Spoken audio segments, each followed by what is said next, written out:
Hello and welcome back to the Jet Press Podcast. My name is Justin Fried, and I'm joined, as always, by my friend, my pal, Mike Luciano. Mike, what's going on, man? How are you doing today? Well, I'm feeling pretty good on this spooky themed Halloween episode of the Jet Press podcast. In lieu of doing a Vincent Price impression that I'm sure Justin would have absolutely loved over the course of an hour long show, Vincent Price is the Michael Jackson Thriller announcer for those of you who are perhaps a little more weren't really around when Thriller was around, Like both of us. like both of us, or in the 50s when Vincent Price was an actor. So, at the risk of doing that, we're just going to give you some Jets talk. We're going to talk straight with you about the Jets and the big trade deadline extravaganza because the witching hour is upon us. It is time for, I didn't even plan that witching pun for Halloween. It is Nice. time for the Jets to make some deals, to get rid of some dead weight, and to finally cement themselves as a team who I think can make a postseason run. If they fail to do that, then we're going to be in for a very explosive post-deadline podcast because that would be hell. Yeah, it would. It's interesting because, the Jets are sitting here at 3-3 coming out of their bye week. I don't think a lot of people expected the Jets to be in this position when Aaron Rodgers went down, but here they are. They're not sellers. Like, there's a couple of guys we're going to talk about that they could look to potentially unload, and I think there's at least one player who I do expect to definitely be traded, but we're mostly talking about guys the Jets can go out and target in a trade because this is a team that has proven that they can compete this year. Like, they've beaten the Bills, they've beaten the Eagles. We have Aaron Rodgers potentially coming back at some point. The Jets can contend this year, and I expect them to potentially be buyers. And so we'll talk about all of that. We'll get into that. We'll preview the Giants. But first, Mike, I think you have a little bit of some spooky news. I don't know. I was trying to make a Halloween pun. Some words from our friends over at DraftKings, don't you? Well, this isn't anything about ghosts or ghouls or zombies or werewolves or vampires or anything like that. This is just a good old-fashioned bet that if you guys aren't signing up for this, I really don't know what you're missing out on because this is a steal. DraftKings is running a new promotion that you do not want to miss. New users can place a $5 first bet to instantly claim 200 big ones in bonus bets. You'll also be rewarded with a separate no-sweat single-game parlay every single day when you opt in. All you have to do is use our code FSBETS, that is FSBETS. Using the code not only gets you these bonuses, but it directly supports our podcast. So if you've been considering signing up for DraftKings, make sure to use the code FSBETS to maximize your first bets and parlays. This offer is only available to new customers who are 21 and older and physically present in legal gambling states. Please remember to always gamble responsibly and check the episode description for the full terms of the offer to see if you qualify. And you can find us on Apple Podcasts and Google Podcasts, Spotify, Overcast, wherever it may be you get your podcasts. We're on all those sites. And YouTube and TikTok at the Jet Press. Shout out to the YouTube guys because we posted an interview with Thomas Morstead that Justin conducted masterfully. And what do you know? It got around 9,000 views, and we got a bunch of new subscribers in just 1 week. We got some big, heavy-hitting quotes from Thomas Morstead, who was loving himself some Zach Wilson. So when you have the time, make sure to check that interview out because it's a good one. So now that all the housekeeping's out of the way, let's just dive right into trade deadline talk. Let's start with the Jets particularly because there are some guys where if the Jets end up going to make some moves, there's going to have to be some names that just get the axe, that get chopped. Nice. And were those somehow Halloween puns? Like, I mean, they could be if you wanted to be like a headless horseman kind of thing. I need to point out, I love the font. I love how that's for listeners right now. You're not seeing this, but anybody watching on YouTube, you can see how it's like slanted. I love that they did this. This is so good. I'm geeking out over this. All right, so now the spooky font is letting us know that the Jets have to get rid of some guys, and one name that just keeps coming up for me because there are a couple guys where I could see veterans that aren't playing well, maybe young guys who need a second chance elsewhere. I've already seen Miko Hardman live on the show get the axe and head back to Kansas City, where he actually made some plays with the Chiefs, ironically, which I don't know if that's going to age well for the Jets, but I can't see a world, maybe this is just me, I can't see a world where once the deadline passes that Carl Lawson is still a New York Jet. And this has probably been the plan for a while because I really don't think there was a situation where after this year he was going to stay on the Jets. They draft Will McDonald. That's a big investment, a top 15 pick in a guy. Jermaine Johnson was a first-round pick last year, who they obviously put a ton of responsibility on. And he's performed pretty well in the last couple of weeks after kind of a slow-ish start. He's kind of turned it on. And need we say more about Bryce Huff just absolutely slicing and dicing and playing like an all-pro pass rusher at times this year. And that is not an exaggeration. So Lawson and his big salary, I think, have to be offloaded because it does nobody any good. It doesn't do the Jets any good to stick him on the inactives and be burdened with that huge salary that isn't really doing anything. And it does Carl Lawson no good. This is a guy who's a respected veteran who's played through a ton of injuries. He's been on some bad Bengals teams and some bad Jets teams. Really, too, because I remember he left the Bengals right before they got good, and now the Jets kind of finally start to get Aaron Rodgers and his body breaks down. Like, it's tough that's been Carl Lawson's NFL journey right now. So the best thing the Jets can do is either send him away to a team that you know is going to be a postseason team and just get whatever pick you can get from that, which isn't going to be a lot, but at least you're doing right by Carl Lawson. Almost like when they said Steve McClendon to the Bucks a while back, like, all right, you tried hard, it didn't really work. Go chase a ring somewhere. That's option one. Option two is you trade him to a team that even if they're not necessarily a playoff lock, they're at least going to give him a somewhat regular role. I don't know which one the Jets will choose, but it has to be one of those two. Yeah, Mike, I'm with you here. I think it's become increasingly apparent that Carl Lawson's going to be traded. We've seen multiple reports. I'm pretty sure Zach Rosenblatt of The Athletic reported this past week that it felt inevitable that Lawson would be traded. I know the folks over at U Stadium reported it today too. It seems very, very likely that Carl Lawson will not be a member of the Jets by the time we do our midweek show next week.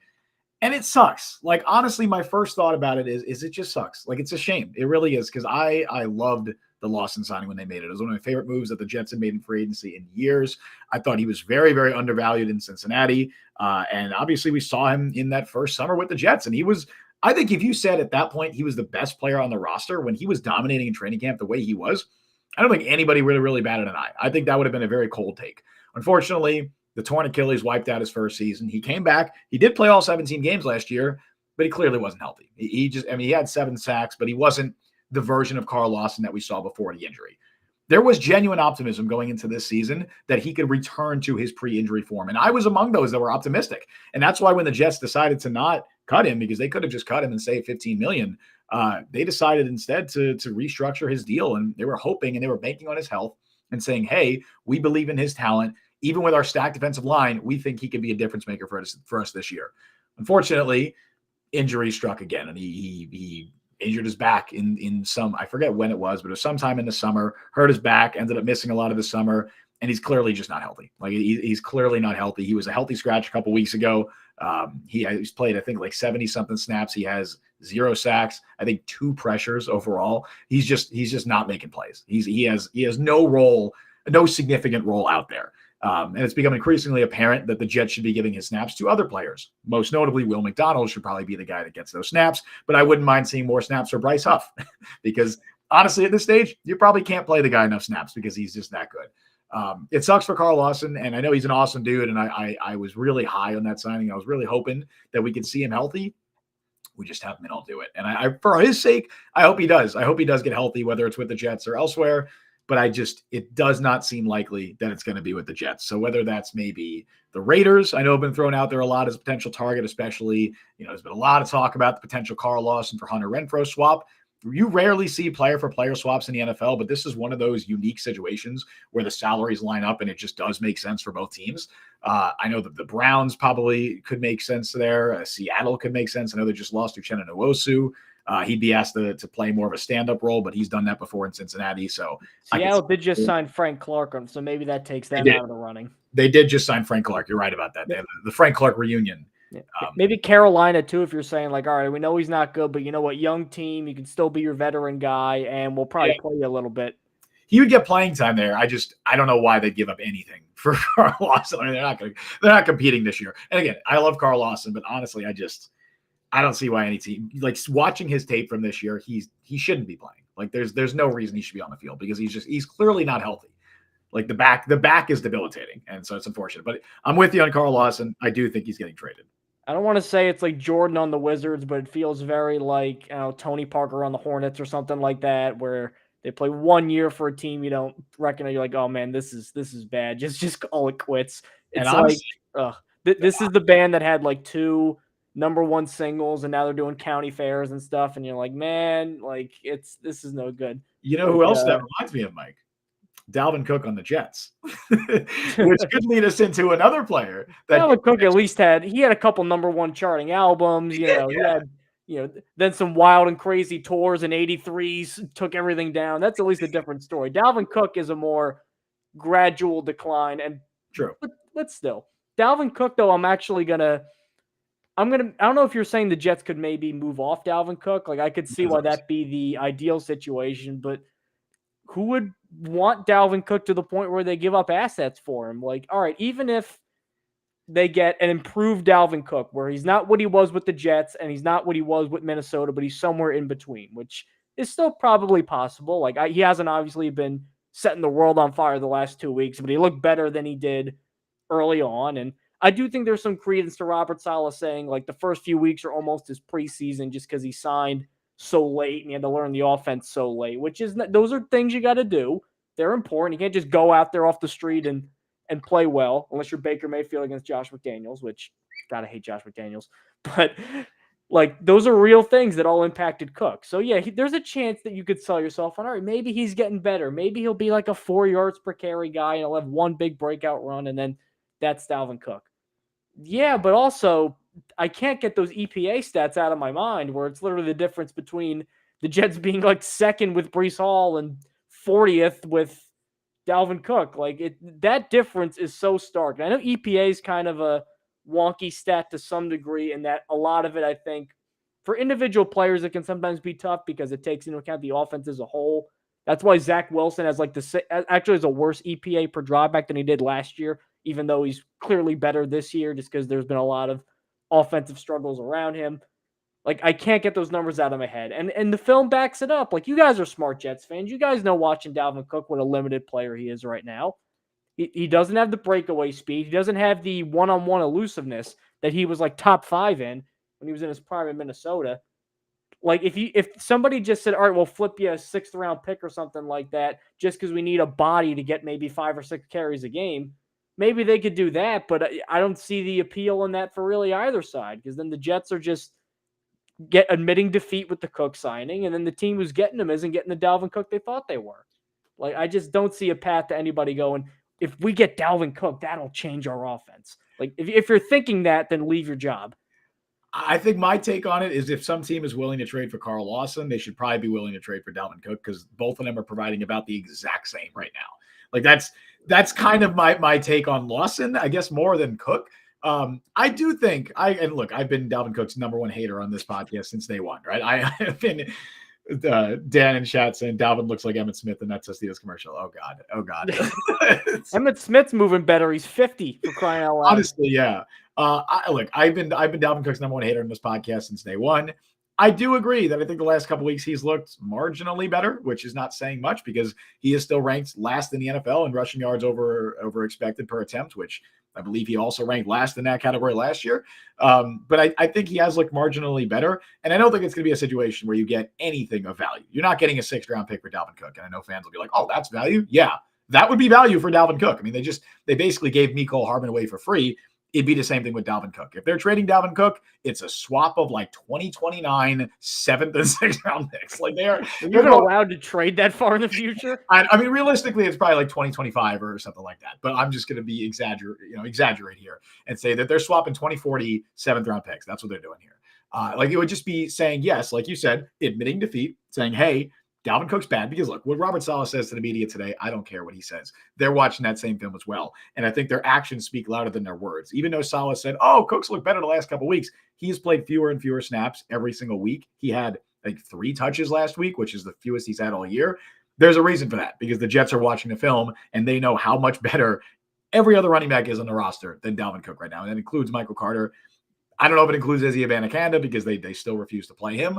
But I see no harm at this stage in trading away Dalvin Cook, because I think replacement level players are just about as good as Dalvin Cook, if not better, than what you're getting from Cook. Whether that's Abanikanda, whether you're going to go out and sign somebody else, hell, maybe you trade for somebody. And I might have somebody we talk about a little bit later that could be a target. But either way, I see no reason why, if you're getting like a 2026 or 2025 6th round pick, and you're giving up a 2025 7th round pick, just get rid of him. I could see a team like maybe the Ravens. They love just stockpiling running backs, and obviously they've had some injuries there. There's got to be teams out there. I mean, the Rams have had a ton of injuries at that position, obviously, recently. Maybe if they're thinking that they could contend this year, honestly, even like the Chiefs or someone, this feels like a total Chiefs move. Would be to go just like when they went out and got Le'Veon Bell. So I think there's a team out there that could be interested. And if they're interested in Carl Lawson, like I don't see why they wouldn't be interested in Dalvin Cook. I think with Lawson and Cook, they're both in the same category of if a team is willing to make this trade, the Jets will say, okay, yeah, take him. Like I think they're not looking for anything significant in return. If some team wants them, they could probably have them. Now, here's what I want to get your thought on. Do you think Michael Carter could be moved? Just because I hope not. My thought is if the Jets say, all right, you know what, Dalvin Cook, we can't find a trade partner, but we still need an upgrade at RB2 just because as much as we love Breece Hall, he's a second-year guy coming off an injury, and just in case, we need a better insurance policy. Maybe we need someone who's more of a receiving threat. I don't think they're that tied to Carter where they can't look at some of the better running back, not like Derrick Henry or somebody like that. I mean, somebody a little more attainable. And they said, all right, maybe instead of giving up a premium pick, maybe we just flip Carter, who's not going to be with the Jets in a couple of years anyway. Like, I don't think he's getting a second contract. And then maybe get this other guy in. That's my galaxy brain theory. I'll talk about the player now then. I'll talk about the player now that I was going to talk about later. I'll talk about Cordarrelle Patterson because I think Cordarrelle Patterson would be a better version of what the Jets expect from Michael Carter right now. He's clearly doesn't have a significant role in Atlanta. I know Bijan Robinson just had the illness stuff, but when Bijan Robinson is healthy, Patterson is very firmly RB3. He does not have a significant role with the Falcons. And I think anytime you hear somebody saying, we're going to make like a unique position for you, like they call it the Joker position. Yeah. Anytime you hear that, it's like I remember the Jaguars did that with Denard Robinson. They're like, we're calling it the X position and he does everything. It was the OW position, offensive weapon. I'm like, okay, this guy's cooked. And now it's with Jahmyr Gibbs. We've seen it this year. But yeah, I think I don't think Patterson makes the Jets Super Bowl contenders. I don't think he moves the needle significantly, but I think he is better than Michael Carter, and I think he is better than Dalvin Cook. And he gives the Jets a legitimately viable third down back because I don't think Michael Carter is that great of a third down back. I think he's better than he should be as a pass blocker. Like he's very small. There's no reason he should be as good as he is as a pass blocker. He's a very willing blocker, but he's not a great pass catcher out of the backfield. We've seen him have drop issues. Obviously, Breece would be a great third down back if they wanted to use him in that role, but they seem not inclined to do that for whatever reason. So I would say, hey, go out and trade for Cordarrelle Patterson. He can be your Michael Carter replacement. If you want to trade Michael Carter, I don't know if that's a 1-for-1 swap. I feel like Carter probably has slightly more value because he is still on a rookie contract. He's under contract next year.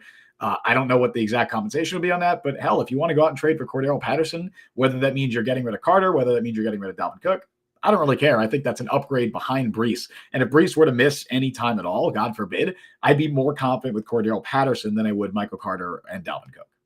And I think it's easy to forget, too. Cordarrelle Patterson got drafted as a wide receiver. Yeah. With Minnesota, absolutely. And then he was with Oakland for a while. New England was actually the one. What? And he can return.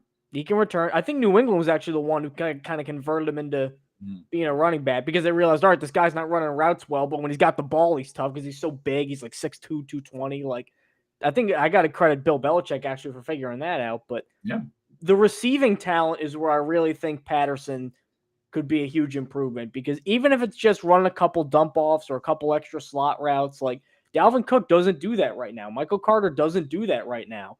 Now, the tough part that I have with that is that would require the most stubborn coordinator in football, Nathaniel Hackett, who apparently has, I don't know why, but everybody talks about learning this offense. That's why Abanikanda isn't playing. Apparently, it's the most complex, impossible to figure out, high-level calculus to ever figure out, and yet it still stinks. I don't know why it's so hard then, but like Hackett doesn't really do a lot of, at least from what I've seen, a lot of Cordarrelle Patterson-y stuff. Like, I mean, he'll use two running backs, but a lot of times it's to split the load and to do a lot of similar things. They may just have stylistic differences like he had in Green Bay. So that would require Hackett, a guy who was so stubborn that he let Mecole Hardman play 30 snaps and then get traded to a Super Bowl contender in Kansas City where they know how to use him. That's how stubborn he was. He says, I don't care. Oh, Xavier Gibson took his role. Well, Xavier Gibson doesn't play anyway, so I don't even really buy that excuse that much. So even if he didn't take his role, he still wouldn't be playing. That's what they would have to say. All right, we're going to acquire this guy, and we're going to have to change our offense, not fundamentally, but enough to where we actually can feature this guy prominently. I honestly don't know if they would do that. That's what makes it so tough.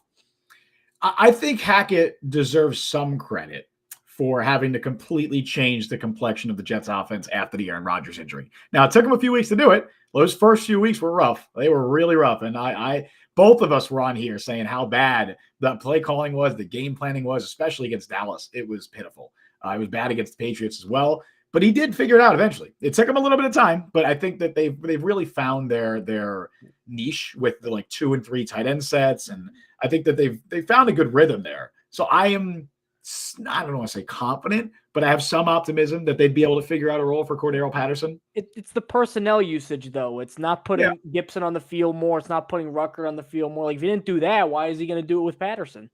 If they trade for him, clearly they wanted him. They wanted Hardman. That's the thing. Well, they wanted Hardman with Rodgers, and then Rodgers got hurt, and then Gibson and all that stuff. If they trade for Cordell Patterson, obviously they're going to have a conversation with Nathaniel Hackett and say, "Hey, do you think Hackett's going to be one of the primary guys who is approving this trade?" Because if Hackett's like, "I don't see a role for him in the offense," they're not going to trade for him, right? So I don't have worry that if they made the trade, they wouldn't have a role for him. I don't know if they'd be willing to do it. I'm not saying this is even the most likely thing. I also don't know if the Jets particularly see running back as a need.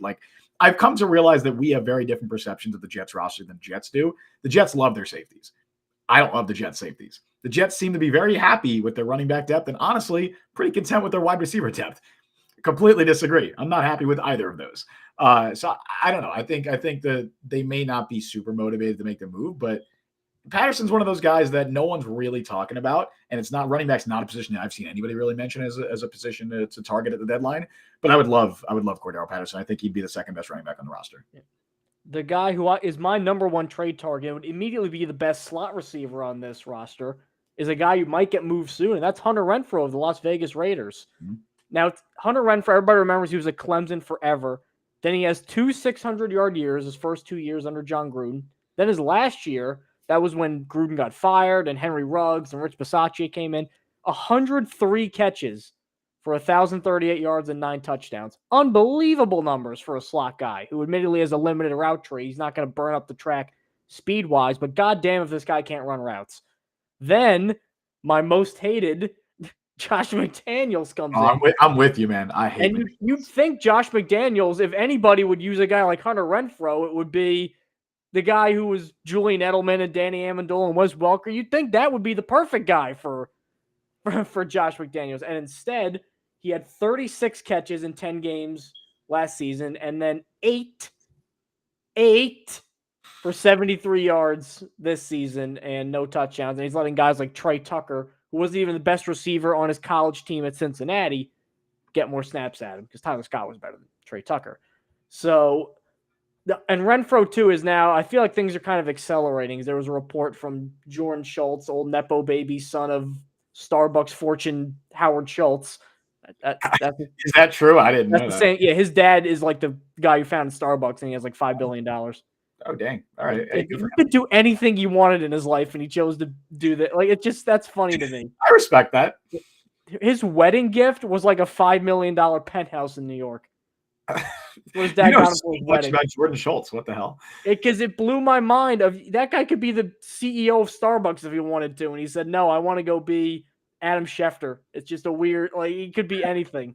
I respect it. I respect that. But because of some friction between him and McDaniels, I know that as Dan said in chat, they paid Jacoby Myers to play the same sort of role. But Renfro's the kind of guy that I feel like he should still be on the field regardless. He's a good player. And then you get Myers, Adams, and Renfro. That's a hell of a tandem. McDaniel says, I don't want anything to do with that. And it looks like they're finally going to ship him out. And this is a guy, now normally moves I like for the Jets don't work out very well because Will McDonald hasn't performed very well this year, hasn't really gotten a ton of snaps. And I like Dalvin Cook before they signed him. So at the risk of this being the kiss of death, Hunter Renfro is the guy I would absolutely pound the table for. Not only because this offense is entirely get the ball out of Zach Wilson's hands in terms of a passing game. That's the credo of this passing game. Who better to be a target on that than a guy whose entire NFL living is built around separating on those shorter routes out of the slot? That's what he's a master at. He did it at Clemson. He did it with the Raiders. Now, him and Derek Carr just had some sort of connection that made it that just really worked. I know that John Gruden let him freelance a little bit, and that freelancing may not be ideal for a guy in Zach Wilson needs everything very structured and very regimented, and here's where everything's got to be. But I still think this is a guy you got to go take a chance on, because I have a hard time believing a guy went from 103 catches and still, when he played last year, I thought played pretty well. They just took his snaps down and then just immediately stunk. And he's still kind of young, 28 years old. Or sorry, 27 years old. He's going to be 28 in December. There's still a lot of good football left in Hunter Renfro, I think. And he's a guy, because of the way the Raiders are dealing with him, you can get him for cheap. I think we mentioned this earlier. I think this would be the perfect situation with Carl Lawson going to the Raiders and then Hunter Renfro coming to the Jets. You get no more Randall Cobb on the freaking field, for crying out loud. No more blood vessels bursting in my brain watching Randall Cobb. You get a guy who's a legitimate, sure-handed receiver who can separate in the red zone. He had 9 touchdowns that breakout year. This guy could score some touchdowns when you need him to. That can help for the red zone offense. And then the Raiders get Carl Lawson, who he's going to get some snaps. Tyree Wilson, they picked in the first round, hasn't played particularly well. He's got 1 sack, and that was last week when Nathan Peterman was in. It was like second to last play of the game. He just pushes him out of bounds. That's the 1 sack that number 7 overall pick Tyree Wilson has had this year. So it gives them someone other than Max Crosby with at least a history of rushing the passer. Now the Chandler Jones is gone too after whatever the hell happened with Chandler Jones. And then the Jets get Renfro. Like this to me seems like ideal. I just don't know if Dave Ziegler or Josh McDaniels are going to be willing to, one, admit failure and just say, all right, we're going to get Renfro out of here. And number 2, trade him away without any draft compensation. Yeah, Renfro seems to be in a very similar situation to Lawson, where I would be surprised at this stage if he was on the roster come next week at this time. As Brian in chat says, Renfro's cap is required today is $3.97 million. The Jets will likely need to get the Raiders to eat some salary or take Lawson's contract off their hands. Yeah, I mean, the finances can definitely, I imagine, be worked out. The good thing is neither of them are in particularly, I guess, appealing contracts. Renfro is under contract for next season. Lawson is not. So I guess that's like a one slight difference.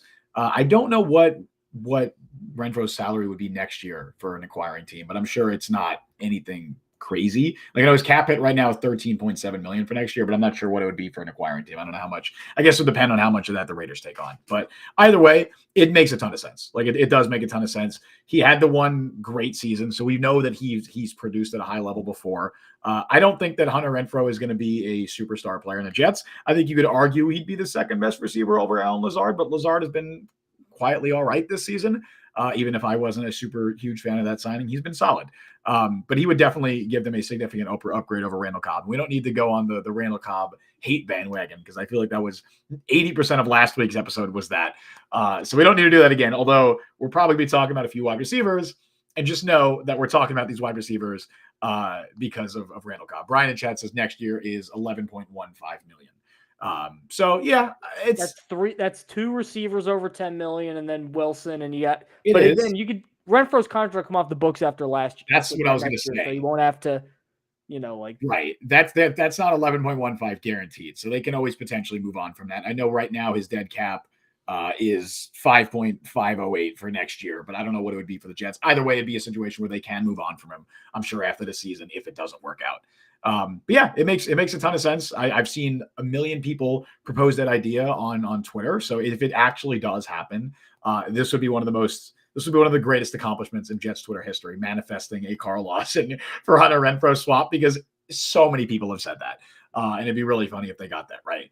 Another guy who I'm looking at who is in a very, I would say, similar situation to Hunter Renfro. It's a wide receiver where he had one great season and is just, for whatever reason, not a big role. He does not have a significant role in his current team's offense, and he could be traded. It's Darnell Mooney of the Chicago Bears. And I'm surprised more people haven't, or at least more Jets fans haven't talked about Darnell Mooney as a potential target, because once again, much like Hunter Renfro, he'd be a significant upgrade as a slot receiver over Randall Cobb. He would immediately be the Jets' third best wide receiver. And again, I think like Renfro, you could make the case that he could be wide receiver 2, depending on how much stock you put into that one season that he had, like it was like 1,000 yards or whatever. He had 1,100 yards a couple of years ago with the Bears. He's clearly not a big player in that offense right now. DJ Moore gets a lot of the targets. Cole Kmet gets some targets. Like they have guys in that offense, even though Mooney is playing, I think, like 60% of snaps. Like he's playing a good amount. He's just not really getting a lot of targets.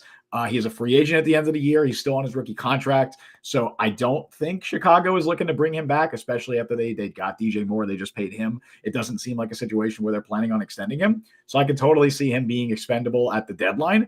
And I think the Jets make a ton of sense for him because they need a wide receiver. Specifically, they need a guy who could play in a slot, and Mooney can absolutely do that.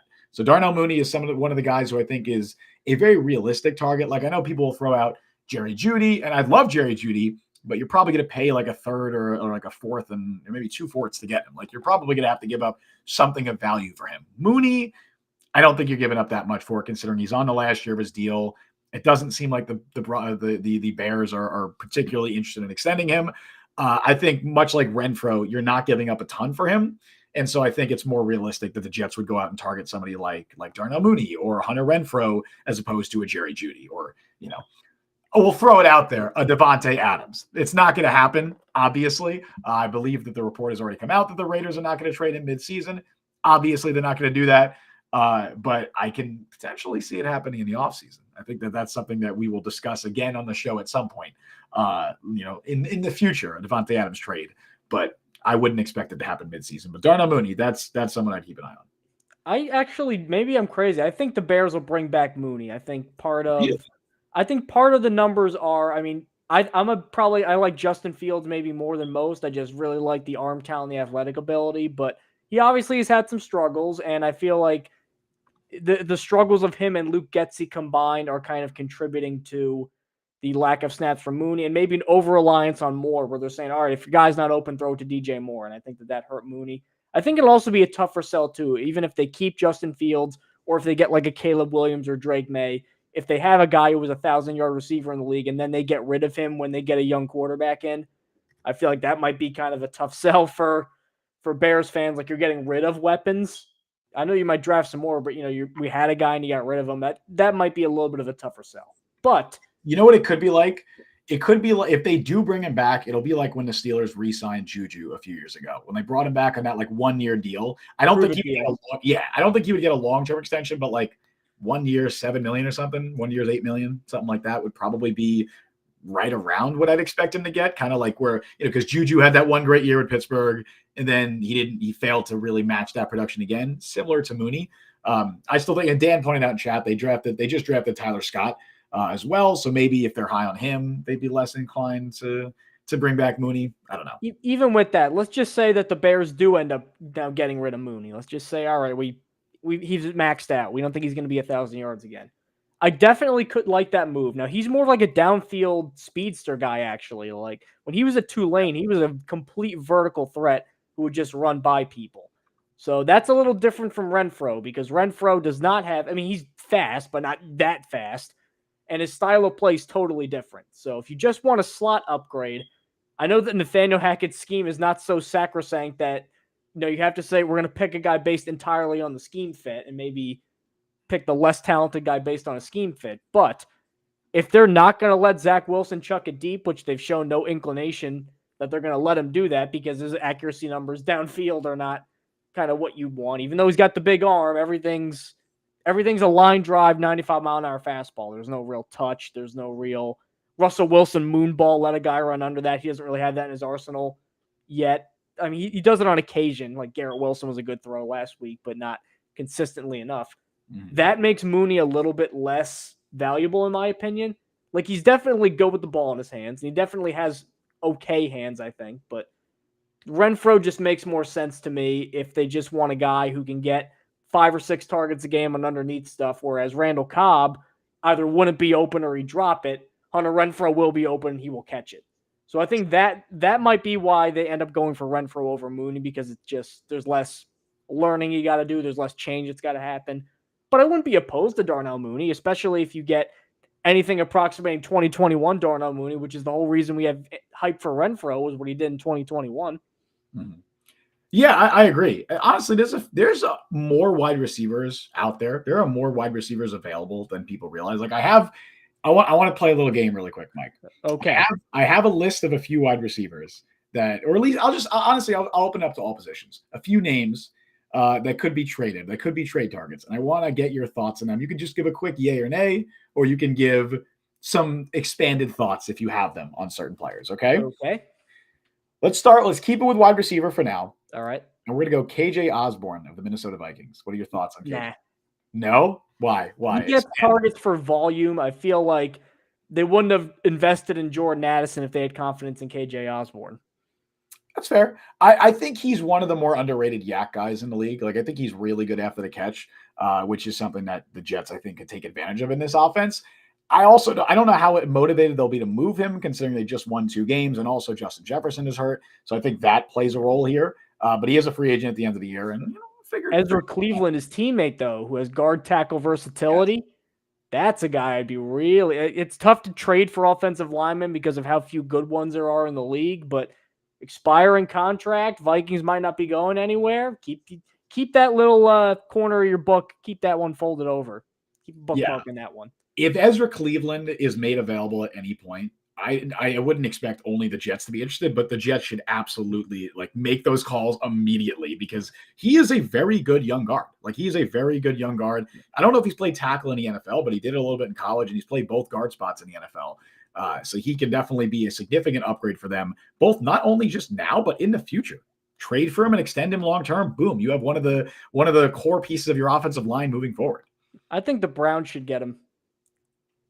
Is this thing on? I don't know. Is this thing on? It took me a second. I'm like, you're making a dumb face. This is clearly. I mean, that's very highbrow. It's very elevated comedy. I can see it went over your head. So. Yeah, it did. I was like, what is this joke? And it's as simple as just his name. Okay.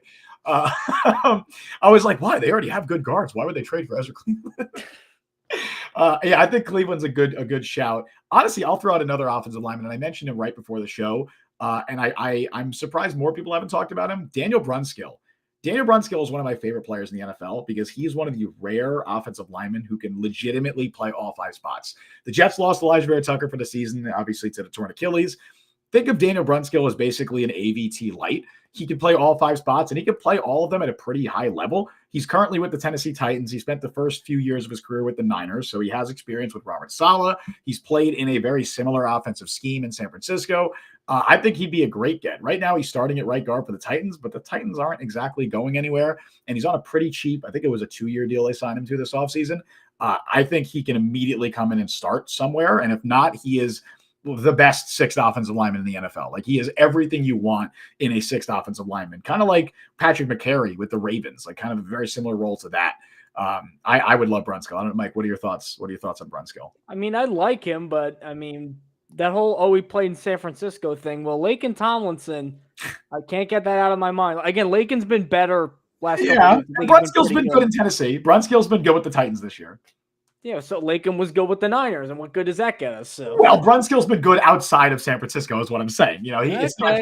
I mean, I wouldn't be opposed to it just because, I mean, it's better than nothing. It would be better than nothing, but he's not going to be, Orlando Pace. I mean, I don't expect him to be that. No, but I think he's probably better than what you're getting from Laken Tomlinson right now, and he's. I mean. Depending on how long Joe Tippmann's out, he's definitely better than Wes Schweitzer. I can tell you that. He's basically a better this is going to sound like a terrible, this is going to sound bad, but I want to emphasize the better part of this statement. He is a better version of if you combine Wes Schweitzer and Billy Turner. I want to emphasize the better because Schweitzer gives you guard center versatility. Turner gives you guard tackle versatility. Brunskill does all of that, and he can do it at a better level than both Schweitzer and Turner, hence the reason why he's a starting. It's like when we're saying, this guy's better than Randall Cobb. It's like, well, yeah. I want to emphasize better. He is not just that. He is a better version of that. I like Daniel Brunskill. I think he's someone that I would consider targeting. Who's next up on the list? All right, we got a few more. Let's see. I'll throw it out there because, and I mentioned it to you right before the show. We'll talk about him in a second. Let's go back to wide receiver. This is a name that's been discussed a lot. Terrace Marshall Jr. What are your thoughts on Terrace Marshall? No. Yeah, I had a feeling. You're telling me the guy who can't get in on the 0-6 Panthers who have the worst receiver room in the league, that guy's going to make a difference? I would only like Terrace Marshall because I think he's an upgrade over Randall Cobb, but it definitely gives off, I think you had made this comparison to me, Denzel Mims vibes of just failed 2nd-round pick who just really can't get on the field for a bad wide receiver core. I would be... 1 touchdown in his career. 1. It's more than Denzel Mims. Mims never got 1? Mims never had one. Mims had the 2-point conversion. but he never had it. He I never. just assumed in the rookie year he had one. I guess No, not. I'm like 99% sure he never had a touchdown in his career. Oh, poor guy. Because the Never new had a touchdown. Vernon Golston, no sacks. Right, exactly. What So was the guy who played for the Bills and then he played for the Jets? Aaron Maben. Aaron Maben. I don't know why I immediately knew that, but Aaron Maben, the guy who played for the Bills. You didn't even need to say the Jets thing. As soon as you said the guy who played for the Bills, it was like, oh, you're thinking of Aaron Maben. All right, so that Terrace Marshall, I'm kind of with you on that. I think there's a lot better moves they can make. A guy they might see this week, Paris Campbell. What are your thoughts on Paris Campbell? He's okay. I guess it would depend on the price, but Yeah, that's another guy, second round pick out of Ohio State, yeah, speed guy, which is cool. But again, I think he has brittle bone disease and his legs are made out of peanut brittle, so it's hard to really trust him. yeah. Campbell is he. I'm pretty sure. Yeah, this is an unbelievable stat line. He has 16 catches for 85 yards this season. He is averaging Alvin Kamara type numbers. He's averaging 5.3 yards per catch. That is pretty wild. Saquon before last week had like 3-something yards a catch. Oh yeah. It's pretty. And imagine that as a wide receiver though. Like imagine that as a wide receiver, and you're not running to the flats every single time, or at least Paris Campbell probably runs to the flats a lot. Poor Dan, being a Jets fan named Golston is rough. I feel bad for you. I'm not gonna lie. I, for some reason, I don't know why in my head, I just associated his last name with being some kind of pun on Vernon Golston. I didn't consider the fact that could be his real last name. Wait, that's actually people's last name. I know. So I am sorry for you, Dan. That is pretty rough. At least your last name's not like Hackenberg. That'd be pretty bad. Marginally. Actually, Golston might be worse. Well, but at least Golston is like, I've never heard another person named Hackenberg. At least Golston, that's a last name. That's a last name that other people have. Hackenberg might just be the Christian Hackenberg family. Anyway, a few more names that I'll throw out there. So this was the name I was going to bring up. I don't think he's moved, but I saw a Commanders beat reporter mention him as a possible trade target if the Commanders just kind of go apeshit and trade people. Cameron Curl, safety. Totally. Woo pig suey. I'd be doing that for the former Arkansas Razorback, Cameron Curl.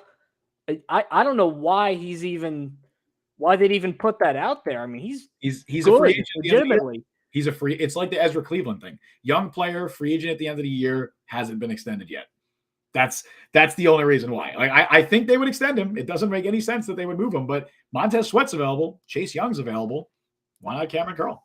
Also, some big news: Brock Purdy's in concussion protocol, so we may see the return of Sam Darnold. Oh, Sammy boy! No. If Sam wins with the Niners, I don't know what I'm gonna do. He'll probably look good. I don't think he's gonna look bad. I imagine if he looks good, Kyle Shanahan can retire right now and be in the Hall of Fame if he's that good.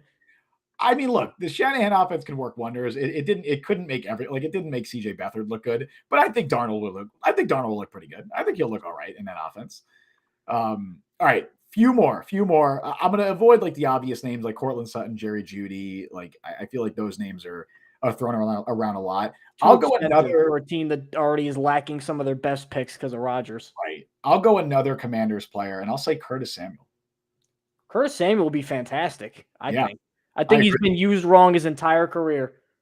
Because again, him and Paris Campbell and a former Jet legend Jalen Marshall all had the same sort of role at Ohio State, which was like that Percy Harvin-y half receiver, half running back role. And in the NFL, if you're half a receiver and half a running back, well, then you're not a good one of either. And I feel like Samuel, they tried to do something like that with him in Carolina. It didn't really work. Now he's like a straight up receiver in Washington. The problem is Sam Howell likes him a lot. McLaurin's numbers have gone down. De'Ami Brown hasn't really broken out. Like he's thrown to Samuel a lot. Now part of it's the offensive line too, but you'd really have to give up a lot, I think, for him. But he'd be great if they got him. I agree. All right, I'll throw out one more wide receiver. Yeah, two more because I want to end on a high note. Donovan Peoples-Jones first.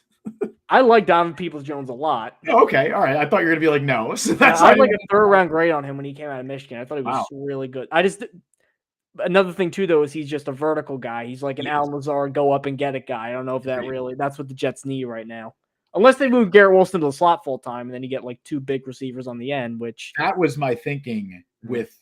Well, all right, I lied. Two more wide receivers. Okay. Because I want to get to a guy who I really like. That was my thinking, what you just said with DeAndre Hopkins, because I think DeAndre Hopkins, obviously, we both agreed, or at least we both have the shared opinion that he's somebody the Jets should have significantly pursued in the offseason and potentially signed. He could be available, and he's having a very good year in Tennessee, despite what people tell you. I think he's on pace for like 1,100 yards in a bad He's passing in that tier where you'd switch your whole offense. You wouldn't do it for Donovan Peoples-Jones. Hopkins is a guy you would do that for. Correct. That and you could just give Garrett Wilson some more slot snaps. I think that's absolutely a thing that they should consider. Obviously, given the fact that they weren't interested in signing him, I doubt they'd be interested in trading for him. But I figured I'd throw him out there because if we're talking what I would do, this is what I would do. Anyway, last one I'm going to end on because I want to talk about him because I love this player, even if it's unlikely. Kendrick Bourne. Kendrick Bourne is one of my favorite, underrated wide receivers in the NFL. I think he just does everything very well. He's not special in any one area. He is a very, very good route runner. He has very good hands. He is a very good run blocker. He's not super fast. He's not super physically dominant. I think he's a very solid player. Unfortunately, he is probably the number one wide receiver right now on the New England Patriots. And we've seen it before where the Jets and Patriots make trades. It's not unprecedented like the Demaryius Thomas deal a couple of years ago. But I would say Kendrick Bourne's a more relevant and important player to the Patriots than Demaryius Thomas, rest in peace, was to the Patriots at that time. So I don't know if it's possible. I don't know if Bill Belichick would want to do that. Knowing Belichick, he probably wouldn't. But especially now that he's angry and losing, no way. I agree. But if it's possible at all, man, I love Kendrick Bourne, and I would have loved for the Jets to have signed him when he was available. And if he is available at all in a trade, and the Patriots are willing to play ball, absolutely. That he might be my favorite, realistic target if he is made available. I would prefer him over Hunter Renfro. I'd prefer him over Darnell Mooney. I mean, obviously, if Hopkins is an option, I prefer Hopkins, but I don't think he's a realistic option. And Jeudy, I think, just might cost more than he's worth because I'm not sold on Jerry Jeudy. I don't know if I'd want the Jets to give up a third and then extend him. I think I'd rather go a different direction at wide receiver than that. Because you could just maybe target the position again in the offseason. But if you pay Jeudy, then you're kind of already committed to paying him. You paid Lazard. You're going to have to pay Garrett. That's kind of your trio there. So I don't know if I'd go in that direction. But Kendrick Bourne, I'm a big Kendrick Bourne fan. And he's a San Francisco guy. Connection there. Exactly. Shame he's on the Patriots. Shame about it. So, yeah. We'll move into our final segment. I think it's time for to go and look ahead to the Battle of Northern New Jersey. But first, Mike, I think I have something to say. You do, actually, yes. A not-so-spooky message from our friends over at DraftKings. Hey, Jets fans, DraftKings is running a new promotion that you won't want to miss. New users can place a $5 first bet to instantly claim $200 in bonus bets. You'll also be rewarded with a separate no-sweat single-game parlay every single day when you opt in. All you have to do is sign up with our code FSBETS. Using our code FSBETS, that's FSBETS, not only gets you these great bonuses, but it also directly supports our podcast that helps us out. If you've been considering signing up for DraftKings, please make sure to use the code FSBETS, that's on the screen, that's FSBETS, to maximize your first bets and parlays. This offer, I got it, is available for new customers who are 21 and older and physically present in legal gambling states. Please remember to always gamble responsibly. Check the episode description for the full terms of the offer. Now let's talk some Jets Giants. Let's talk some Jet Life Stadium. Well, let me ask you a question first. I think this will really kind of hang over the entire matchup. Is without thinking, gun to your head, if you're Giants starting quarterback right now, Daniel Jones or Tyrod Taylor? Who do I want? Who do I want to play, or who I think who's better? You're Brian Dable. Well, Tyrod's been better. Tyrod Taylor's been better than Daniel Jones. As a Jets fan, I would rather be playing Daniel Jones. Brian in chat saying Jermaine Johnson has a foot injury. That's not great. How did that happen? When did that happen? Jermaine Johnson has a foot injury. What, he dropped an anvil on it? What happened? Uh-oh. I didn't see that. If he's trolling, that would be shitty. But I trust Brian. I'm not seeing anything about that. Well, we could discuss that in a moment while I look it up. Mike, the answer to your question is I would rather be playing Daniel Jones in this matchup. I'm kind of in line. I'm not just saying that as a guy who hated that contract extension. Yep. That was peak. That and the Saquon thing was peak, McKinsey analytics football brain, where even if our quarterback's bad, we got to play the quarterback. We got to pay the quarterback even over the good running back. Doesn't make any sense. Saquon's a much better running back than Daniel Jones is as a quarterback. Jones, literally outside of 1/2 against the Cardinals, does not have a touchdown this year. It's been bad. Mm-hmm. The offensive line for the Giants, admittedly, horrendous, college level. So if that, it's been awful. But Tyrod Taylor gets in. That offensive line was being discussed as it's so bad nobody can operate over there and it's unsafe for Daniel Jones. That's what I heard after the Seattle game. You hearing any of that with Tyrod? No. No. I'm not. And really, really quick update on Jets injuries. So for what Brian said, Jermaine Johnson does have a foot injury, full participant in practice. So I don't think we should be. I don't. Okay, think we you meant like the way he put it in chat. I thought it made like his foot caught in a wood chipper. I'm like, oh no. In much more positive news, Sauce Gardner and DJ Reed and Brandon Echols were all full participants in practice. Sounds like they're on track to play this week. I imagine if they're a full participant, that means that they have officially cleared concussion protocol as of after practice. We'll probably find out that officially tomorrow, but it does sound like Sauce Gardner, DJ Reed, and Brandon Echols are on track to play this week. The only players who did not practice today were Randall Cobb, although Salah said they expect him to practice tomorrow. If he doesn't, oh well. And Joe Tippmann, who is, of course, in with the quad. Doesn't sound like he's going to play this week, but at least positive he wasn't placed on IR. It does sound like it's not a long-term thing with Joe Tippmann. So that is incredibly encouraging. That's so positive. So, but the way it was sounding too, it looks like Tyrod Taylor is going to play this week again, as Daniel Jones still has a neck injury. And that changes the offense in that you lose the Daniel Jones mobility aspect, which is, I think, his best aspect as a quarterback. When unless you're Lamar Jackson, if that's your best aspect, that's not what you want as a quarterback, in my opinion. But Tyrod can move around a little bit, but what's good with Tyrod is that thing that a lot of other good veteran backups have. It's the decision-making. It's get the ball out quick. Now, what makes the Giants, I actually think, a team that, far be it from me to say they're going to really play well against the Jets, considering the run of quarterbacks that have not played well against them. But, as we said earlier, for a team that's a lot of hang your safeties back and let's make you do a 10-play drive down the field, I feel like Tyrod can actually execute that game plan pretty well. And when needed, he's actually been able to throw it deep to Jalen Hyatt, which Daniel Jones was not able to. So now the Jets will get their corners back.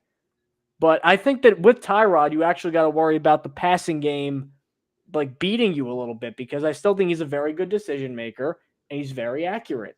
Something that if they had Daniel Jones playing, I think you'd have to worry more about just winning the battle up front, because then Daniel Jones can't run around as much, and it's just going to be a lot of get the ball out quick, panic, check downs, and screens. Whereas Tyrod, I think, can operate a more complex passing game right now. I think that having Sauce presumably back for this game is going to be massive, because their number one target in that offense is Darren Waller. And I think that I would imagine they'll be having Sauce Gardner match up with Darren Waller a lot, because the Giants do split him out at wide receiver a good amount. And Sauce is really good at matching up with those like physical, not that Darren Waller is a physical tight end, but more physical players like a tight end, like Darren Waller, because he has the size and he has the physicality to do that. I think that will be important. Honestly, I mean, even though Tyrod Taylor has played well, the reason the Giants have won these last couple of games has been because their defense has kind of balled out. Like they've allowed they've allowed 16 points combined their last two games, or that's a lie. I lied. 21 points, whatever. 21 points the last two games. That's pretty good. Like that's pretty good. And they haven't won their last two games. They've won one of them, but they played the Bills very close, and they nearly won that game as well.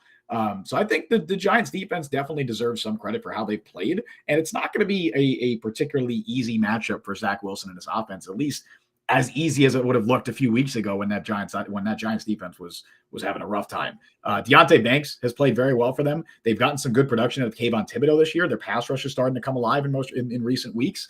I don't think it's going to be an easy matchup at all, especially if you don't have Joe Tippmann. And now you're going in with Wes Schweitzer potentially matching up with Dexter Lawrence. Or even Leonard Williams. I'm not confident with that at all. Well, here's what has me a little nervous about their defense is Wink Martindale is, we're going to blitz a bunch of guys. I don't give an F what you guys think. In the last, that's how it was for his whole time in Baltimore and his first couple years with the Giants. That strategy was getting him killed early in the season. Actually, now what he's done is he's blitzing, I think, a little bit less in the last 2 weeks. Yeah. And I think maybe it caught Buffalo off guard. It caught Washington off guard a little bit because they're seeing looks they aren't really used to. Here's where it could cause trouble with the Jets. Are they going to keep this up? Because if they keep this up, I think that could be concerning. Or are they going to go, we don't trust Zach Wilson's pocket presence or this offensive line. Let's just send everybody and let's see if we can't make Zach Wilson freak out. That's what I'm not glad I'm not paid to make these decisions, but someone in the Jets who's coming up with the game plans has to make this decision.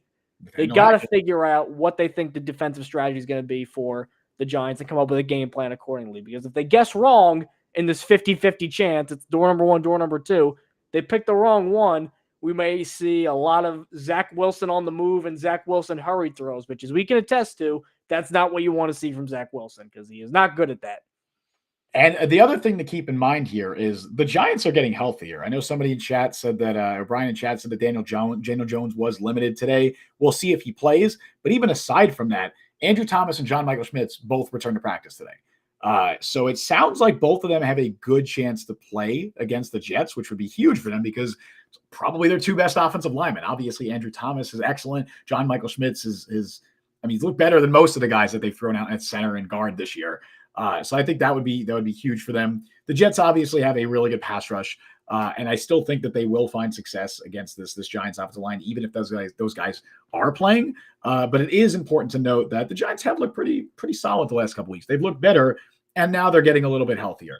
Waller. They were a little overhyped, I thought, but when they're losing every game 40-0, they're not that bad. Like, they eventually gotta, they gotta get back to the mean at some point. I agree. Brian in chat saying Waller was limited. Yes, but as a Darren Waller fantasy owner, I can assure you that is a weekly thing. He is limited in practice every week. I get the sleeper notification every week that says, "Oh, Darren Waller's status has been changed to questionable," or whatever, and I'm like, I know he's going to play. So I would imagine Darren don't do anything all year, and then the 1 week I play him in fantasy, they both get touchdowns and I lose. Like, I was 5-1 too. I was rolling, and then this happens. So dude, I've had 5 running back injuries in the last 10 days. All right. So I'm not having a great, my team is still good, but I'm having a rough time right now in fantasy. But yeah, I do expect Waller to play. It'll be an interesting matchup. I'm glad you brought up the Wink Martindale stuff because I think that is probably the biggest coaching test in this game is going to be Wink Martindale versus Nathaniel Hackett. Because the Giants have been competing on the backs of some very impressive defensive game plans. They've played their defense has balled out the last couple weeks. Josh Allen too. I know Howell has been historically sack prone, but I mean, they shut Josh Allen out through 3 quarters. They did. Not nothing. They did. And if you look at his stat, he finished with 169 yards and he only had 11 yards on the ground too. So it's not like he was doing anything really significant against that defense. So we'll see how it goes. Mike, I want to get your prediction for this week's game. I need to get back on. I actually predicted the Jets to lose to the Eagles. That was my first incorrect pick of the year. So wait, no. I swear you said that last week. I swear you said you had one incorrect going into the last week. No, because I picked them to beat Buffalo. I picked them to lose to Dallas. Picked them to lose to New England. You did. And then I picked them to lose to Kansas City. The Broncos. Did you pick them to beat the Broncos? I picked them to beat Denver. Damn, really? I don't know. We can have people verify that. I don't know, man. I think I'm right. Check the tape, but so I'm going to try to get back off the schneid with a Jets win, 21-13. I think it's going to be tough for Breece Hall. I think he'll have some big runs, but anytime you get Wes Schweitzer and Connor McGovern going up against Dexter Lawrence and Leonard Williams, who I think are still 2 of the best interior linemen in the league, former Jet Leonard Williams, I'm so upset he's good. I just thought he'd be like all pro every year good, and he's not, but he's still good. But Hall will have some tough sledding, and that can make things tough for Wilson early on, especially if Martindale kind of reverts to his old self, and it's just blitz, blitz, blitz, blitz, blitz, and then Wilson gets overwhelmed. That's where I see the problems happening. But now that Sauce is back and DJ Reed is back, and as the Jets have shown, even their backup corners way down on the roster can be extremely effective against some very good wide receivers, like A.J. Brown, Devontae Smith. I don't see guys like Wan'Dale Robinson or Paris Campbell or Darius Slayton presenting that much of a challenge. So because of that, I think Tyrod will move the ball early.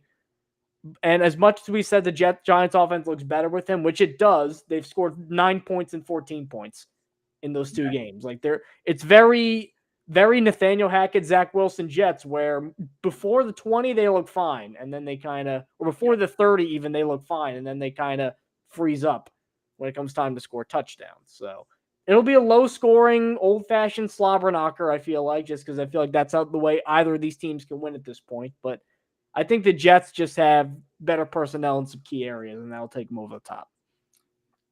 I'm glad you said that at the end, too, because that is why I'm going to go with a very similar score prediction to yours. I already had this in mind before you said yours. So before anyone accuses me of being like, oh, you're just making it similar.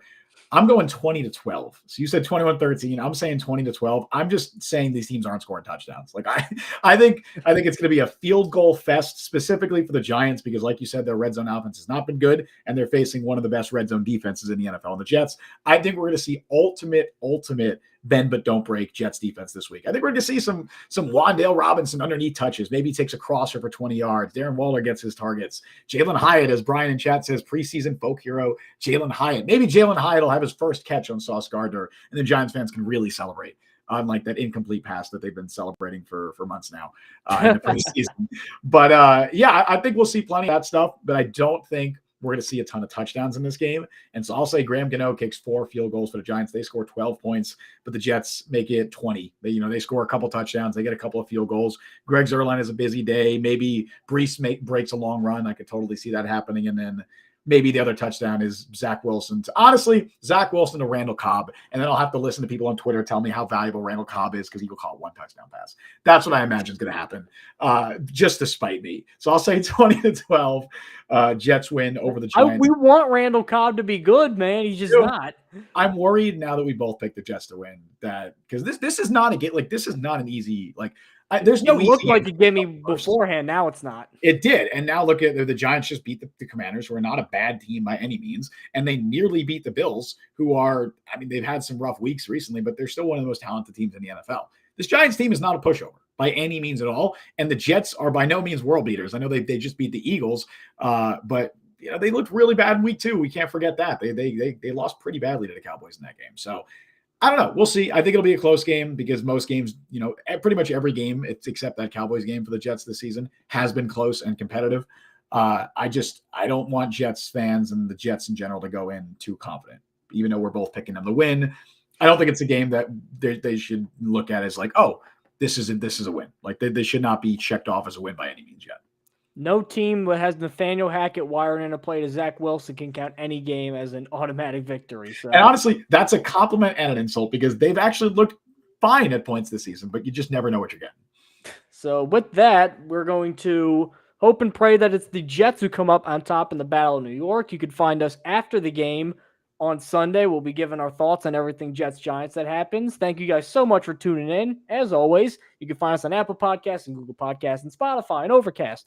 Wherever it may be you get your podcast, we're on all those sites and YouTube and TikTok. Both of them are at the Jet Press. Make sure to subscribe. Make sure to leave a 5-star review on Apple Podcasts, not for egotistical reasons, to get us up those review charts. It means a lot to us. Thank you so much. Take us home, Justin. Yes, sir. I appreciate everybody who tunes in. As always, we both greatly appreciate it. Definitely, I know we say it on it kind of just like the, going through as like the normal outro. But if you haven't subscribed already, please subscribe. We're like pretty close to 500 subscribers, which is pretty cool. So definitely make sure you do that. Anyway, thank you all for joining us on the show today. You can follow Mike on Twitter at by Mike Luciano. You can follow me on Twitter at Justin T. Fried. Follow Jet Press at the Jet Press. Download Jet Press podcast wherever you get your podcasts. Also check us out on YouTube. Subscribe, hit the notification bell. We're also over on TikTok. You can check us out there. We stream live every Wednesday at 3 p.m. Eastern time and immediately following every single Jets game, which we will be doing on Sunday. Thank you all for listening to Jet Press Podcast. I've been Justin Fried as always. That has been Mike Luciano. We'll see you guys next time. See you folks on Sunday.